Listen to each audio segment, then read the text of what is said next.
Olá pessoal, estamos de volta aqui com a análise dos princípios referentes ao conflito aparente de normas e nós temos então uma situação bem interessante. Dentro do princípio de aplicação e de resolução dos conflitos aparentes de normas, sigamos aqui no princípio da consunção. A norma, ela, como eu já disse, a norma geral, não é? A norma mais ampla, ela engole a norma menor. No caso do furto e do roubo, como eu disse a vocês, a subtração ela acontece tanto no furto quanto no roubo. Só que o crime de roubo, por ter a violência ou grave ameaça, evidentemente que essa violência ou grave ameaça vão ser elementos que vão agregar uma amplitude, ou seja, o roubo, nesse caso, ele vai abarcar ali a conduta do furto. E aqui nós temos outras situações que elas poderiam ser colocadas e exemplificadas para vocês dentro do princípio da consunção, essa absorção. Muitas vezes, alguns crimes que praticados, eles podem fazer parte de outros crimes. Essa é a explicação que vem aqui ao nosso resultado. Vamos pensar no crime de estelionato. No crime de estelionato, eu tenho a fraude, eu tenho o engano, eu tenho aquela manobra utilizada por terceiro para ludibriar a outra pessoa, para facilitar com que ele tenha acesso àquela vantagem indevida. Ora, neste caso, a fraude ela é um componente essencial do estelionato. Então, o indivíduo ele precisa passar por essa fraude, por esse engano, para que ele possa ter, então, a sua vantagem indevida. E, neste caso, o que é importante que nós saibamos aqui, muitas vezes essa fraude ela está prevista no tipo penal, lá na legislação penal, como um tipo penal autônomo. No caso, a falsificação de documento. Então, eu tenho que tomar muito cuidado com os tipos penais, porque ele apresenta um documento falso. Ele enganou mediante documento falso e obteve a vantagem indevida. E obtendo essa vantagem indevida, ele completa o estelionato. Agora, a pergunta que se faz aqui é: esse estelionato ele vai estar convivendo com a conduta da fraude? Às vezes não. Às vezes esse engano, muitas vezes não estava previsto lá com um outro tipo penal, ou ele se esgota ali no próprio tipo penal do estelionato. Então ele se apresenta como sendo terceira pessoa e não é.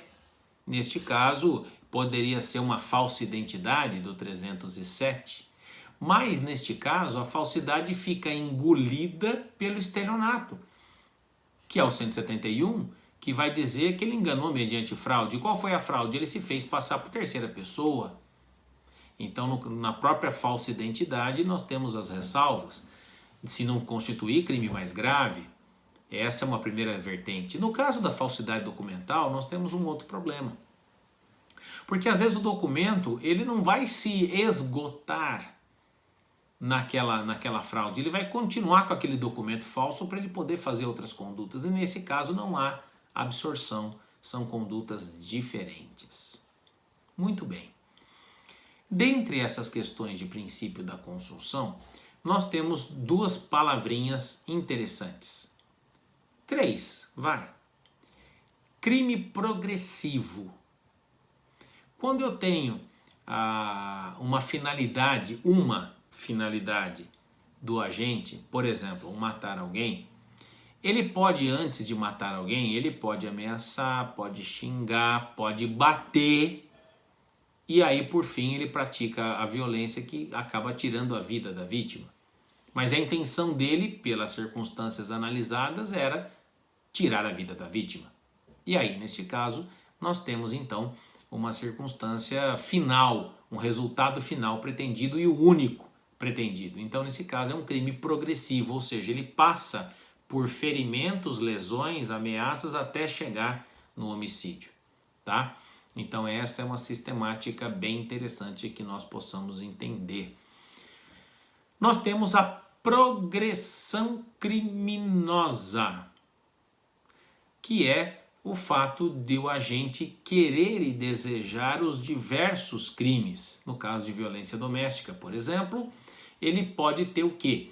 Ele pode ter hoje uma ameaça, amanhã uma lesão corporal, depois uma outra lesão corporal e depois lá na frente o homicídio. Ora, neste caso, essa progressão criminosa mostra que ele obteve vários resultados com várias intenções diversas. Não são a mesma intenção. A intenção não era matar. Ele tinha a intenção de ameaçar, depois ele teve a intenção de agredir e depois ele teve a intenção de praticar o homicídio em circunstâncias e fatos diversos. Por isso, progressão criminosa. Então não misturem as duas expressões. Crime progressivo e progressão criminosa são duas coisas diferentes. E no caso do crime complexo, eu tenho a soma de duas infrações penais autônomas que acabam acontecendo, então, uma terceira, que é o caso do furto somado de uma lesão corporal ou de uma grave ameaça. Então eu tenho furto mais ameaça, furto mais violência, ou seja, furto mais lesões, eu tenho tipo penal do roubo. Então essa aglutinação de dois tipos penais para formar um terceiro, eu posso ter então um crime complexo, tá?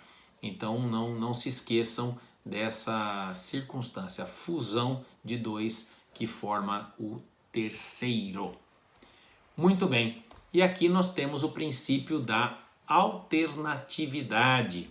Esse princípio da alternatividade, ele mostra que alguns tipos penais, eles são contidos por várias condutas, vários verbos, chamados também de tipos penais mistos alternativos, crimes de ação múltipla ou crimes de conteúdo variado. Estou falando do tráfico de drogas. Portar, exportar, ter em depósito, guardar, trazer consigo para fins de traficância, e dentre outros infinitos verbos ali colocados no tipo penal do artigo 33 da Lei 11.343/2006. O artigo 33 do tráfico de drogas, nós temos vários verbos que o indivíduo possa cometer.